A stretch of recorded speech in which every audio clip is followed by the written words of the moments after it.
जोरात टाळ्या वाजव. महाकारुणिक तथागत गौतम बुद्धांचा, परमपूज्य डॉक्टर बाबासाहेब आंबेडकरांचा. तीनही बनते हाथ में हाथ मिलाकर एक ये करेंगे. बनते जी हाथ में हाथ पकड़कर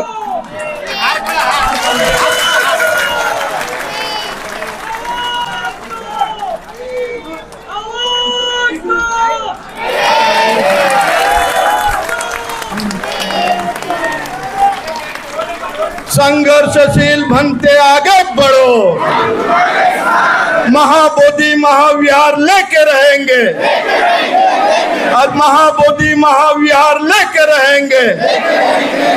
अरे कौन लेगा, अरे कौन लेगा, अरे कौन लेगा, अरे कैसे लेंगे, अरे कैसे लेंगे, अरे आवाज दो. हम चैत्र भूमि आ रहे हैं.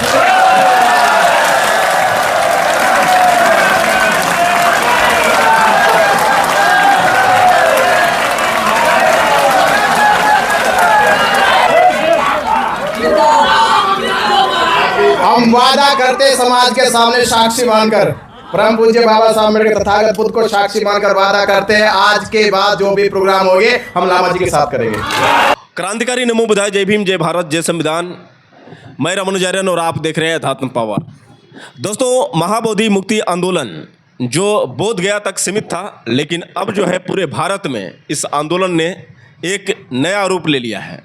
आपको बता दें कि बीटी एक्ट 1949 को रद्द करने के लिए और बीटीएमसी में जो नियम बनाए गए हैं उन नियम को ख़त्म करने के लिए जो बौद्ध भिक्षु लगातार बोध गया में प्रदर्शन कर रहे थे, आज वो महाराष्ट्र के गलियों से लेकर सड़कों तक, जहाँ तक कि जहाँ जहाँ पर बौद्ध स्थल है वहाँ वहाँ पर प्रदर्शन हो रहे हैं. आपको बता दें कि दीक्षा भूमि नागपुर से लेकर महाराष्ट्र के कई ऐसे जिलों तक जो बौद्ध भिक्षुओं का आंदोलन चला, जिसमें बनते विनाचार्य और आकाश लामा ने एक अलग अलग आंदोलन किया. लेकिन अब जो ये खबर आ रही है कि बनते विनाचार्य और आकाश लामा दोनों एक साथ मिल चुके हैं. जी हाँ, आप ये खबर जानकर कहीं ना कहीं हैरान हो गए होंगे, लेकिन ये हकीकत है कि जो आकाश लामा और बनते विनाचार्य के बीच विवाद था वो विवाद अब ख़त्म हो गया है. और जो ये खबर है बौद्ध भिक्षुओं के लिए सबसे बड़ी खबर है, जो भगवान बुद्ध को अपना भगवान समझते हैं, जो बौद्ध धर्म के अनुयायी हैं, उन सब के लिए ये खबर जो है काफ़ी बड़ी खबर है. क्योंकि सभी लोगों की ये राय थी कि जब तक बौद्ध भिक्षु एक साथ नहीं आएंगे, एक मंच पर नहीं आएंगे, तब तक जो है महाविहार को बचाया नहीं जा सकता है. लेकिन अब जो ये खबर बड़ी निकल कर आ रही है कि बनते विनाचार्य और आकाश लामा दोनों एक साथ हो गए हैं.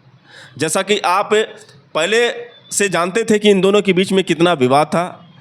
महाबोधि महाविहार को मुक्त कराने के लिए बुद्ध पूर्णिमा से लगभग 3 महीने पहले से यह आंदोलन चल रहा था. लेकिन बुद्ध पूर्णिमा के दिन ये विवाद हुआ था, जब वहाँ पर बौद्ध उपासक उपासिकाएं महाराष्ट्र से चलकर आए थे. चूँकि बनते विनाचार्य जो लगातार वहाँ पर जो शिवलिंग रखा गया है, देवी देवताओं की जो मूर्तियाँ लगाई गई थी, जहाँ पर पूजा पाठ किया जा रहा था, बनते विनाचार्य का मानना था कि ये महाबोधि टेम्पल जो है बौद्धों की विरासत है. यहाँ पर भगवान बुद्ध ने ज्ञान प्राप्ति की थी और सम्राट अशोक ने भगवान बुद्ध के सम्मान में यह महाबोधि टेम्पल बनवाया था. लेकिन यहाँ पर जिस तरह से भगवान बुद्ध के स्तूप को हटाकर शिवलिंग रखा गया और यहाँ पर जिस तरह से पूजा पाठ तरह तरह के जो आडंबर दिखाए जा रहे थे, इससे कहीं ना कहीं वो नाराज़ थे और वो लगातार विरोध कर रहे थे. इसी पर जो है एक बहुत बड़ा गेम खेला गया बनते विनाचार्य के साथ, जब बौद्ध उपासक उपासिकाएं महाराष्ट्र से चलकर आए थे और वहाँ पर जब उन्होंने देखा तो उन लोगों ने विरोध किया, आपत्ति जताई. तो फिर वहाँ पर जय श्री राम के जो नारे लगे, उसके बाद जय भीम के नारे लगे. फिर दोनों में विवाद हुआ, लाइटों को बुझा दिया गया था. वहाँ पर महिलाओं के साथ कहीं ना कहीं गलत व्यवहार भी किया गया. उसके बाद जब बनते विनाचार्य को लगा कि ये बात जो है बिगड़ रही है, तो उन्होंने प्रशासन से मदद मांगी थी. बाकी इसका जो रिज़ल्ट हुआ उल्टा हुआ. उल्टे पुलिस ने इन पर मुकदमे दर्ज कर इनको जेल में डाल दिया और कहा जा रहा था कि जो आकाश लामा, बनते सुमित पाल और बनते प्रज्ञाशील, इन तीनों ने मिलकर इनके खिलाफ FIR दर्ज करवाई थी। और इसी चीज़ को लेकर आकाश लामा पर कई ऐसे बौद्ध भिक्खु नाराज़ थे और आक्रोशित भी थे, क्योंकि अगर ये समर्थन किए होते तो शायद बनते बिनाचार्य को 4 महीने तक जेल की हवा नहीं खानी पड़ती। लेकिन ये जो उम्मीद लगाई जा रही थी कि बनते बिनाचार्य जब जेल से निकलेंगे या तो वो डर जाएंगे, आंदोलन ख़त्म कर देंगे, फिर से वो नहीं सोचेंगे कि वो आंदोलन करेंगे, और या तो आकाश लामा से हमेशा हमेशा के लिए वो दूरी बना लेंगे। लेकिन बनते बिनाचार्य जब जेल से बाहर निकले तो जो उम्मीद लगाई जा रही थी बिल्कुल उसके उल्टा देखने को मिला। इस बार जो बनते बिनाचार्य का जो रूप देखने को मिला, पहले की अपेक्षा और काफ़ी उनके अंदर तेज़ भरा था। यानी जिस हिसाब से पहले बनते बिनाचार्य एक्टिव रहा करते थे, अब जो है आंदोलन को लेकर और तेज हो गए। इतना ही नहीं, जो आकाश लामा और बनते बिनाचार्य के बीच जो दरार की संभावनाएं थी, कुछ दिन तक लगातार जो ऐसा देखने को मिला था कि बनते बिनाचार्य अलग आंदोलन कर रहे हैं और आकाश लामा अलग आंदोलन कर रहे हैं। लेकिन जब दोनों एक साथ दिखे तो किसी को यकीन नहीं हो रहा था। लेकिन जब दोनों ने हाथ मिलाया, अपने आप में गले लगे, उसके बाद लोगों को भरोसा हुआ कहीं ना कहीं जो उनके बीच का दरार था वो दरार अब ख़त्म हो गया है। अब जो है बनते बिनाचार्य, आकाश लामा एक साथ हो गए हैं। सभी लोगों के अंदर एक खुशी है, क्योंकि सभी लोग चाहते थे कि बनते बिनाचार्य और आकाश लामा एक साथ मंच पर आएँ। एक साथ रहेंगे तो ही महाबोधि महाविहार को बचाया जा सकता है। अब जो है सबसे बड़ी बात कि जिस तरह से महाराष्ट्र में लोग जागरूक हुए हैं और इस आंदोलन में बढ़ चढ़कर हिस्सा ले रहे हैं, ख़ास तौर से जो पढ़े लिखे लोग हैं वो और इसमें अपनी दावेदारी प्रस्तुत कर रहे हैं। तो कुल मिलाकर देखा जाए तो अब जो है महाबोधि महाविहार अब सीधे ब्राह्मणों के हाथ से बौद्धों के हाथ में आ सकता है। इसके लिए लगातार जो प्रदर्शन हो रहे हैं, इस पर हम विशेष धन्यवाद उन तमाम बौद्ध जितने भी उपासक उपासिकाएँ हैं और साथ ही साथ बहुजन मीडिया को देते हैं, जिन लोगों ने खबर को प्रसारित किया। बनते बिनाचार्य की रिहाई हुई, उसके बाद आकाश लामा और बनते बिनाचार्य को एक साथ लाने का जो अहम भूमिका उन्होंने निभाई, उन तमाम बहुजन पत्रकारों को भी बहुत बहुत साधुवाद, बौद्ध उपासक एवं उपासिकाओं को भी बहुत बहुत साधुवाद। और उम्मीद करते हैं कि बनते बिनाचार्य और आकाश लामा इसी तरह की जोड़ी बनाकर आपस में विवाद न करते हुए महाबोधि महाविहार को मुक्त कराने का जो संकल्प लिया है, इस उम्मीद को लेकर वो आगे बढ़ें और कहीं ना कहीं वो सफल हो जाएं। यही सारी उम्मीदें हैं। वैसे देखा जाए तो बनते बिनाचार्य का जो स्पीच है पहले की अपेक्षा इतनी ज़ोरदार हुई है कि शायद आप सुनेंगे तो वास्तव में आप बनते बिनाचार्य को सैल्यूट करेंगे। तो चलिए हम देर न करते हुए बनते बिनाचार्य की फुल स्पीच सुनाते हैं। उसके बाद आप लोग कमेंट करके बताइएगा कि बनते बिनाचार्य की स्पीच आपको कैसी लगी। और अगर आपको ये वीडियो अच्छा लगेगा तो आप लोग वीडियो को लास्ट तक देखिएगा और अच्छा लगेगा तो शेयर जरूर करिएगा। तो चलिए हम आपको सुनाते हैं बनते बिनाचार्य की ज़ोरदार स्पीच। बुद्ध काल में हमारा जन्म नहीं हुआ, ये बड़ी कमी खलती थी, अफसोस होता था। पर हमने जब पहली बार 13 मई 2014 को मैंने 10 दिवसीय शिविर किया, उस समय मुझे किसी ने जिक्र किया कि भारत की भूमि बौद्ध धर्म की छाव में पली है। भारत भूमि बौद्ध धर्म की छाव में पली है, पर जो छाव देने वाला पेड़ था वो सूख रहा है, वो सूख रहा है। धम्म रूपी इस वृक्ष को कोई पानी डाले, कोई इसे हरा भरा करे। भारत में बुद्ध का जो वृक्ष है वो महाबोधि महाविहार है। महाबोधि महाविहार की छाया भारत पे पड़ी है, इसलिए दुनिया में भारत का साया, भारत की छवि सबसे अद्भुत है, सबसे अनूठी है। तो बुद्ध काल में हमारा जन्म नहीं हुआ, ये कमी खलती थी, पर आज महसूस होता है और ये फक्र होने लगा, गर्व होने लगा कि जिस पवित्र धरती पर सिद्धार्थ गौतम को ज्ञान की प्राप्ति हुई, जिस धरती पे 2300 वर्ष पहले सम्राट अशोक ने महाबोधि महाविहार की नींव रखी, उसी महाबोधि महाविहार की मुक्ति का हमको जिम्मा मिला।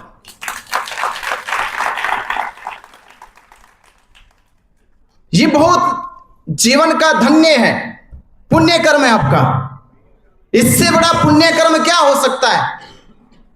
एक बौद्ध के लिए, भिक्षु संघ के लिए इससे बड़ा पवित्र उद्देश्य जीवन में क्या हो सकता है कि महाबोधि महाविहार मुक्त हो जाए? इससे बड़ा क्या उद्देश्य होगा हमारा? इसको मुक्त कराए बगैर हम मर नहीं सकते। 1 मार्च जब मैं महाबोधि महाविहार में गया धरने के समय, मुझे मालूम नहीं कि कितने बौद्ध समाज हमारे हैं कि जो ये सोच के जाते कि मैं बुद्ध विरासत, बुद्ध संस्कृति, बुद्ध धार्मिक स्थल पे जा रहा हूं।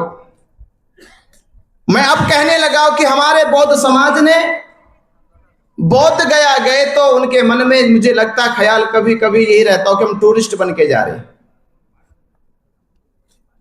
टूरिस्ट बन के गए इसलिए हम यो देख नहीं पाए कि वहां महाबोधि महाविहार के भीतर जो पंडा पुरोहित है वो क्या करता है।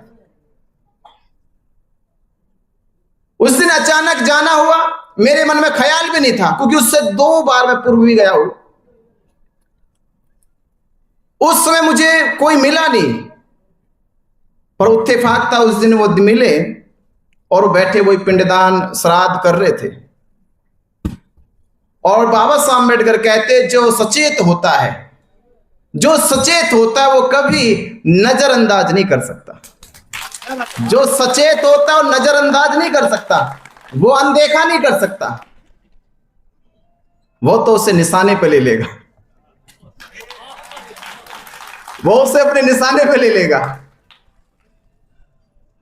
और आपने देखा, हमने यही पूछा, महाबोधि महाविहार बौद्धों का पवित्र धर्म स्थल, जहां विश्व के लोग ये सोच कर आते हैं कि महाबोधि महाविहार जाएंगे तो शांति मिलेगी, कुछ क्षण वहां साधना और ध्यान में बैठेंगे, कुछ समय बुद्ध के उपदेशों का स्मरण करेंगे तो शायद हमारे जीवन के विकार बुराई मिट जाएगी। पर जैसे यहां आए और तुमको देखा, और तुम लोगों ने क्या किया, यहां मरे हुए के बाद जो मर गए हैं उनको भोजन पार्सल की दुकान खोल ली। मरे हुए के लिए भोजन पार्सल की दुकान खोल ली।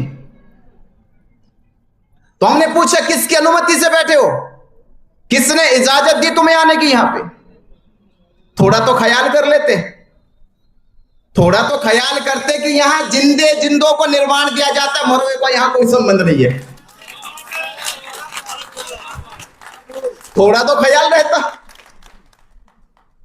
ये वो पवित्र धरती जहां जिंदे जिंदे बुद्ध ने निर्माण दिलाए हैं, और मरे हुए को कुछ देना तो उस पास में विष्णुपद मंदिर है, वहां क्यों नहीं जाते?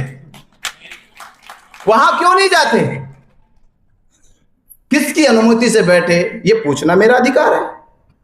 किसने तुम्हें इजाजत दी ये पूछना मेरा अधिकार है। ये ढोंग पाखंड कर रहे हो ये पूछना मेरा अधिकार है, क्योंकि मैंने महाबोधि महाविहार के प्रति, बौद्ध धर्म के प्रति अपनी वो निष्ठा दिखाई कि पूछना मेरा अधिकार है कि तुम ये बैठे हुए ये पाखंड कर रहे हो, बौद्ध समाज की संस्कृति और विरासत को धूमिल करने का काम कर रहे हो, ये बर्दाश्त नहीं किया जाएगा। कल से मैंने ये चेतावनी दिया कि कल से यहां दिखाई नहीं देना। इतना कहा, उसके बाद उन्होंने 3 मार्च को, इतनी बात कहने पे 3 मार्च को पहली बार मुकदमा किया। पहली बार मुकदमा किया इतना पूछ लेने पर। इसका मतलब ये पूछ लेना कोई छोटी बात नहीं थी, ये बात तो बहुत बड़ी थी। इतना पूछ लेने पर अगर मुकदमा हो गया, इतने पूछ लेने पर डीएम ने आदेश पारित कर दिया कि कोई मोबाइल कैमरा लेके नहीं जाएगा। तो मुझे सोच समझ मेरी खुलने लगी और मैं सोचने लगा कि डीएम भी हैरान, वहां का पंडा पुरोहित हैरान, केवल इतना पूछ लेने से कि आपको किसकी अनुमति से आने की इजाजत मिली। तो जब एक के पूछने से इतनी हड़कंप मच गई, अगर ये बात भारत का तमाम भिक्खु संघ और बौद्ध उपासक पूछ लेता तो मैं कह रहा कि महाबोधि महाविहार तो छोड़, वो बोध गया छोड़ के भाग जाता। क्यों हड़कंप मच गई उनके अंदर, तो बौखला गई, मीटिंगें लगानी शुरू कर दी। बौखलाहट इतनी बड़ी हो गई कि कुछ उस समय आपने देखो सोशल मीडिया पे कुछ पंडे पुरोहित शास्त्री चिल्लाना शुरू कर दिए, ये कौन है विनाचार्य जो हमारे पंडितों को धमकी दे रहा है? कौन है जो महाबोधि महाविहार में जाके कह रहा है कि महाबोधि महाविहार खाली करो? हमारे खिलाफ वीडियो बनाने शुरू कर दिए। पर सवाल ये नहीं था। एक बार पिछली सबसे पहले मैं नागपुर में आया तो मैंने कहा था कि महाबोधि महाविहार क्या करना है? बचाना है हमें महाबोधि महाविहार बचाना है। वो केवल बौद्ध समाज का महाबोधि महाविहार नहीं है, वो पूरे विश्व के बौद्धों का महाबोधि महाविहार है। और जिस दिन यूनेस्को ने ये कहा, पूरी दुनिया में एक चीज आपको बता दूं, पूरी दुनिया में मक्का मदीना विश्व धरोहर नहीं है, मक्का मदीना नहीं है, यरूशलेम का वेटिकन सिटी का चर्च विश्व धरोहर नहीं है, राम मंदिर बना विश्व धरोहर नहीं है। भारत का दुनिया का सबसे बड़ा महाबोधि महाविहार धर्म स्थल है तो महाबोधि महाविहार है जो विश्व धरोहर है, विश्व की धरोहर। इससे यह सिद्ध हो गया भारत की नहीं, केवल विश्व के बौद्धों की नहीं, पूरे विश्व की है। तो हम विश्व की धरोहर को बचाना चाहते हैं। हमारा लक्ष्य है कि बाबा साहब अंबेडकर जब भारत के संविधान को लिख रहे थे, जिसकी लड़ाई हम लड़ रहे बीटी एक्ट, तो बीटी एक्ट 6 जुलाई 1949 को बनाया गया। और जब ये बनाया जा रहा था उस समय तक भारत के संविधान की रचना पूरी हो चुकी थी, करीब, क्योंकि 26 नवंबर 1949 को संविधान सभा में बाबा साहब अम्बेडकर ने संविधान पेश किया। इसलिए इसका अर्थ यह है कि 6 जुलाई 1949 26 जनवरी 1949 के बीच में केवल 4 महीने 20 दिन का अंतर है। यह 4 महीने 20 दिन का अंतर है। और जिन्होंने बनाया उसमें पहला नाम था डॉक्टर राजेंद्र प्रसाद। डॉक्टर राजेंद्र प्रसाद उस समय संविधान सभा के अध्यक्ष भी थे। उनको पूरा पता था कि आजाद भारत का संविधान लिखा जा रहा है और संविधान लिखने वाले बाबा साहब अम्बेडकर है। जब पूरे भारत ने बाबा साहब अम्बेडकर जी पे विश्वास किया तो आपने एक भी बार डॉक्टर राजेंद्र प्रसाद, पंडित जवाहरलाल नेहरू, एक भी बार बाबा साहब अम्बेडकर से क्यों चर्चा नहीं करी, क्यों जिक्र नहीं करा कि महाबोधि महाविहार का मामला बहुत लंबे समय से चल रहा है, क्यों चर्चा नहीं की गई? इसका मतलब यह है कि एक षड्यंत्र था पूरा। यह षड्यंत्र था महंत को सरकारी कब्जा दिलाने का। एक तो कब्जा, अवैध कब्जा होता है, एक अवैध कब्जा होता, अवैध कब्जा 4 लोग जाके उसको बाहर निकाल सकते थे। यह सरकारी कब्जा जो 6 जुलाई 1949 को बीटी एक्ट बना के महंत को सौंपा गया।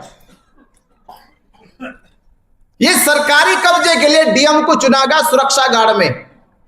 जो सुरक्षा गार्ड है वो कहने को तो लगता है चेयरमैन है, वो केवल महंत के सुरक्षा गार्ड है कि अगर महंत को कोई कुछ कहे तो वो मुकदमे कर दे, जेल भेज दे।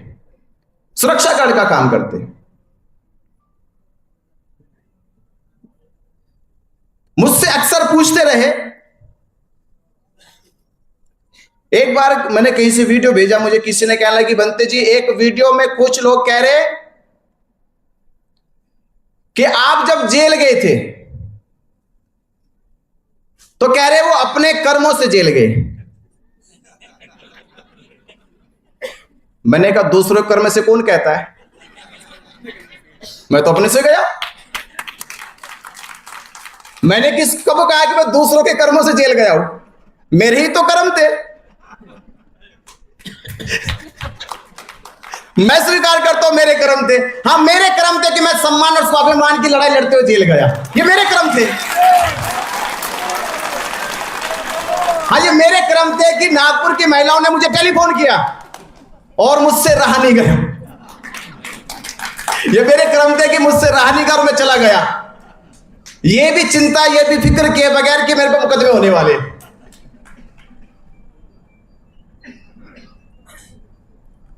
मुकदमे हो गए, जेल चले गए, जेल से बाहर भी आ गए। दुख एक ही बात का था कि भारत पाकिस्तान का युद्ध हो रहा था। जब सरकार के पास ठोस बात थी कि धरना हटा दिया जाए, दबाव बनाया गया पूरा, और आनन फानन में वो स्थगित होने की भी बात हो गई। 9 मई को धरना जिस तरह से पुलिस के सामने जाकर, ये मैं स्वीकार करता हूं कि हां, मैंने पुलिस के साथ 2 टूक की, आंखों में आंखें डाल के बोला ये मैंने कि धरना मेरा नहीं है, ये धरना आकाश लामा जी का नहीं है, ये धरना किसी विशेष संगठन का नहीं है, ये धरना 134 साल से जो समाज विश्वास उम्मीद किए बैठा है, वो उस समाज का धरना है। और ये हटाने का निर्णय मैं अकेला या आकाश लामा जी नहीं ले सकते। ये निर्णय लेगा 12 तारीख को, जब पूरा समाज देश का बोध गया आ जाएगा,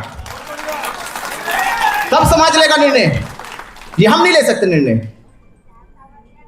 और आप बल्ली हटा के दिखाओ, ये टेंट हटा के दिखाओ।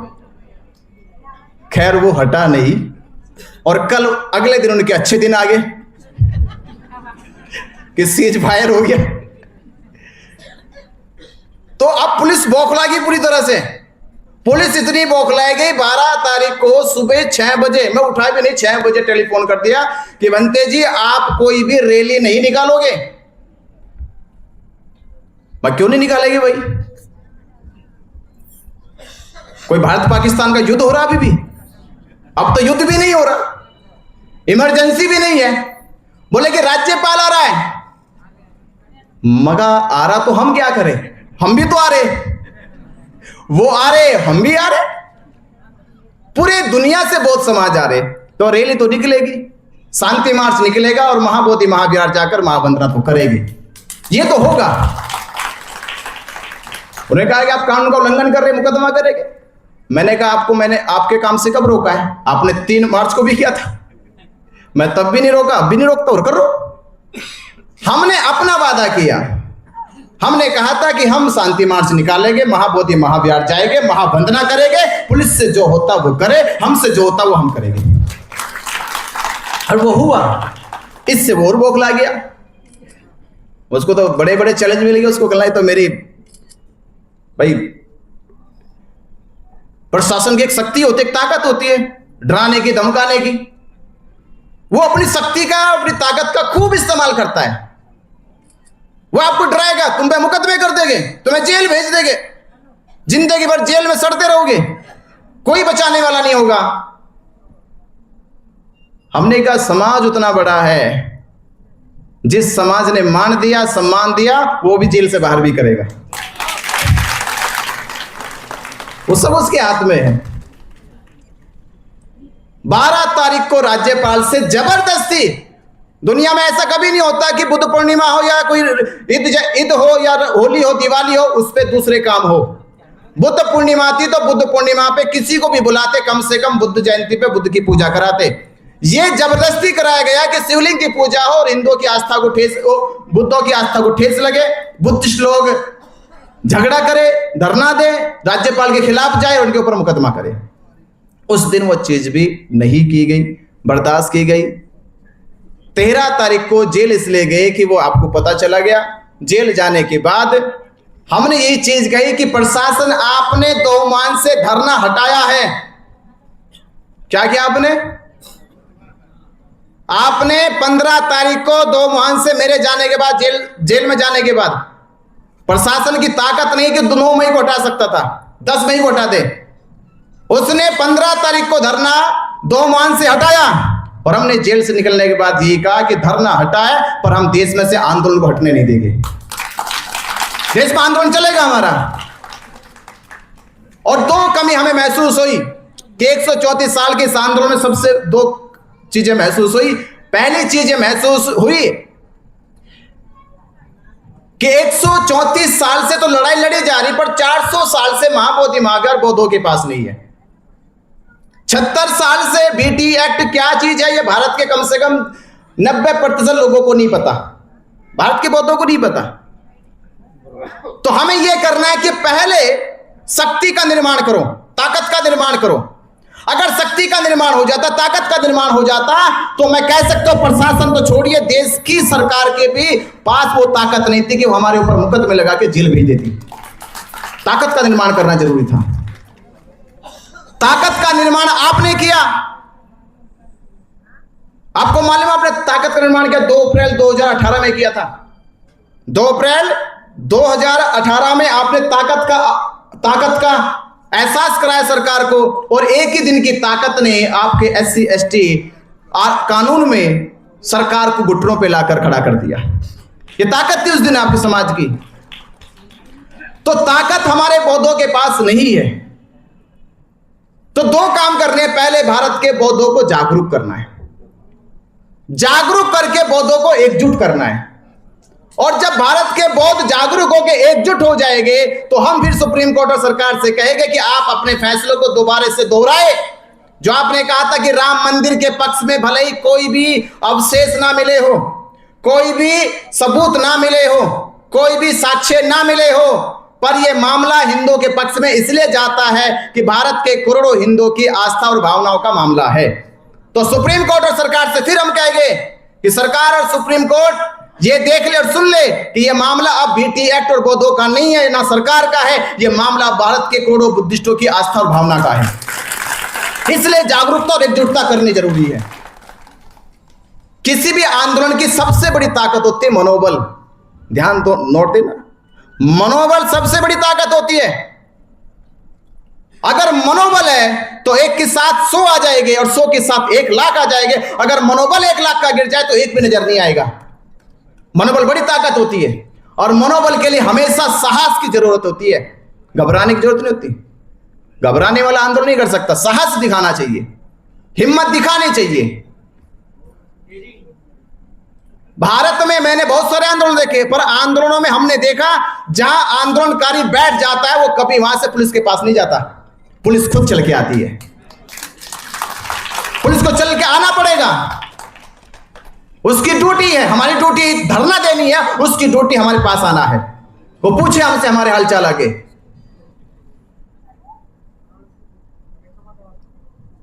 एक कहानी मुझे याद है कि जब ये पूरा का पूरा प्रकरण हुआ, तथागत बुद्ध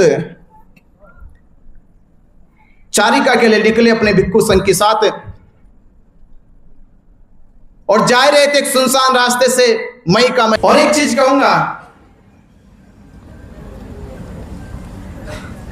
कि महाबोधि महाविहार मुक्ति के लिए आपको चुना गया, और ये मैं अक्सर कह रहा हूं सभी से कि आप में जोश जग जाए, एक स्वाभिमान पैदा हो जाए कि आने वाले समय में जब आपके घर के बच्चे बड़े हो जाएंगे, जब आपके घर के बच्चे बड़े होंगे और समाज के लोग उससे कोई पूछे कि किस खानदान से हो, किस खानदान के हो, किस परिवार से ताल्लुक रखते हो, तो कम से कम वो सर उठा के कह सके कि मैं उस परिवार से ताल्लुक रखता हूं जिन्होंने महाबोधि महाविहार मुक्त कराया है। तो आने वाले बच्चों का भविष्य उतना उज्जवल हो जाए। तो बात बहुत है, पर इनसे कोई हल नहीं है। हल ये है कि एक हो जाओ। ये तो बात है ना, एक हो जाए। तो मैं देखो आपसे आयोजक लोगों से निवेदन करता हूं, देखो अभी तो हमारे आकाश लामा जी ने प्रोग्राम गिनवाए, ठीक है, अब प्रोग्राम गिनवाऊंगा मैं भी, वो भी गिनवाएंगे, कोई हल होने वाला नहीं है। भैया आयोजक लोग बताएंगे प्रोग्राम में कहां जाओगे कहां नहीं जाओगे, ये समाज बताएगा कहां जाओगे कहां नहीं जाओगे। मैं नहीं बताऊंगा कहां जाओगे, आप नहीं बताओगे कहां जाओगे, समाज बताएगा कहां जाना है। सही है, आज डिसाइड करो आज से आगे के प्रोग्राम कहां कहां होंगे और कैसे कैसे होंगे। इसे कहते एक होना। तैयार हो? तैयार हो? तो यूनाइटेड होने का मतलब है ईगो मिटाना। जिसे कहते हैं यूनाइटेड होना, ईगो मिटा के यूनाइटेड हो जाना, उससे कहते हैं यूनाइटेड हो गए। तो मैं कह सकता हूं, नहीं तो भाई अभी तो आप लोग बताया कि मैं प्रोग्राम चल रहा है, हम छोड़ के आए। अरे छोड़ के आए भाई, कुछ नहीं छोड़ के आए, यहां कुछ लेने आए और कुछ नहीं छोड़ के। यहां जो मिल गया इससे बड़ा कुछ और नहीं मिलने वाला था, समझ रहे हो? तो मैं चाहता हूं कि यहां जो मिल जाए वो बस गुम ना हो जाए, वो मिला रहना चाहिए, गुम नहीं होना चाहिए। ये मिलना चाहिए, ये वृक्ष लगना चाहिए और इस वृक्ष की छांव में मां बोधि महावीर की मुक्ति का आंदोलन चलना चाहिए। बैठो, बैठ के बात करो, ये हल नहीं है। मैं कह रहा हूं, ये कुछ लोग बैठो, बैठ के बात करो, ये हल नहीं है। बैठो, ये भुलाकर कि हम कौन हैं, बैठो ये भुलाकर कि हमने क्या किया है, बैठो ये भुलाकर कि हम क्या करेंगे, बैठो इसलिए कि हम सब लोग मिलकर क्या करेंगे।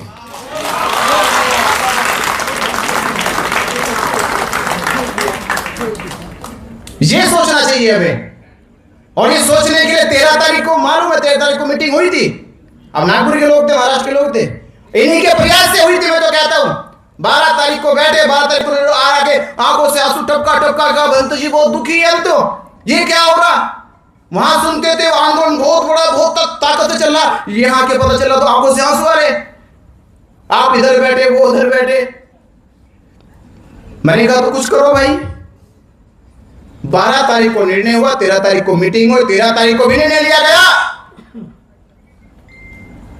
और हमारे आकाश लामा जी ने निर्णय लिया वो कि दिल्ली चलेंगे, 5 तारीख को धरना प्रदर्शन करेंगे, 6 तारीख को 7 तारीख को पूरे देश के बौद्धों को बुला के मीटिंग करेंगे और उस दिन यूनाइटेड संगठन बना के इस महाबोधि महावीर का आंदोलन चलाया जाएगा। निर्णय हुआ,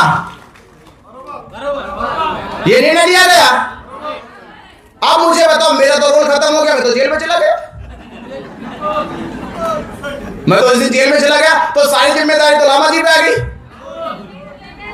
तो भाई मैं तो कहूंगा वो काम जो अधूरा उसको पूरा कर दे, जो काम आज भी वो जो अधूरा है उसे पूरा कर दे। एक यूनाइटेड संगठन बना के महाबोधि महावीर मुक्ति के लिए, इस महाबोधि महावीर मुक्ति के आंदोलन को मजबूत और ताकत दे दे।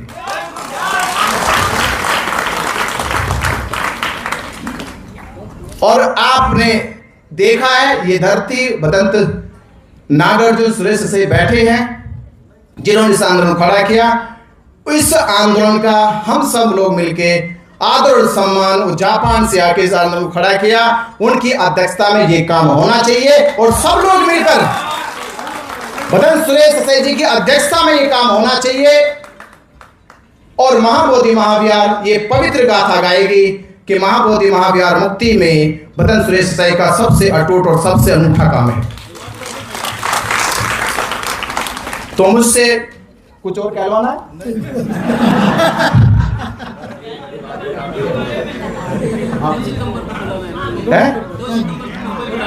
देखो सुनो, हाँ ये मैं कह देता हूं, देखो मैं ऑप्शनली कर रहा, ऑप्शनली मैं निमंत्रण ऑप्शनली, अगर एक नहीं होते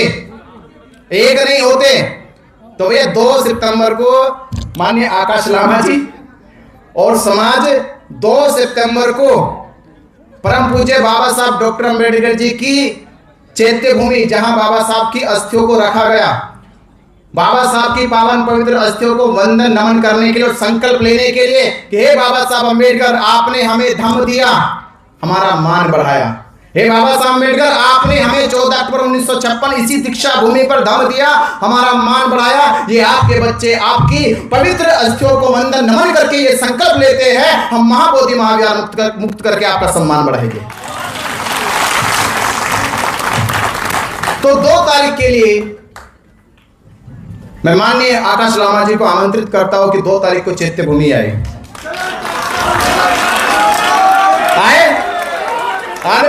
आना चाहिए। तो 2 तारीख को चैत्य भूमि आए। और इस कार्यक्रम को आयोजित करने वाले तमाम मेरे साथी लोग जिन्होंने इतना भव्य कार्यक्रम किया, बड़ी मेहनत से प्रकाश नाथ पाटनकर जी, मैं छोटा सा जब उनके गाने सुनता था रोंगटे खड़े हो जाते थे भाई। सच में बचपन में मैं गाने सुनता था, तब हमारे यहाँ बुद्धिस्ट परिवार थे 2-3, हम नहीं थे उस समय, पर जो सुनाते थे अजीब जैसे ललकारते थे, पर लगता था कि समझो खून नहीं अब आग बह रही है। तो आपसे 2 मिनट, सॉरी मैं डिस्टर्ब किया आपको। कल सुबह 7 बजे मेरा फ्लाइट है रिटर्न का, लेकिन मैंने अभी टीम से डिस्कस करके बोला 2 तारीख हम चैत्र भूमि आ रहे हैं।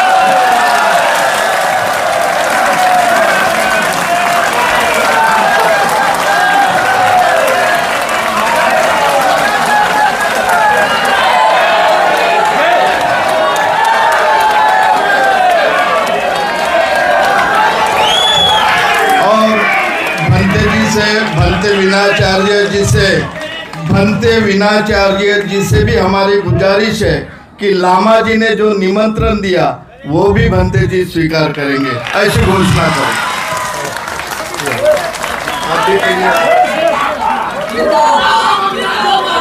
हम वादा करते समाज के सामने साक्षी मानकर, परम पूज्य बाबा साहब अम्बेडकर तथागत बुद्ध को साक्षी मानकर वादा करते हैं, आज के बाद जो भी प्रोग्राम होंगे हम लामा जी के साथ करेंगे।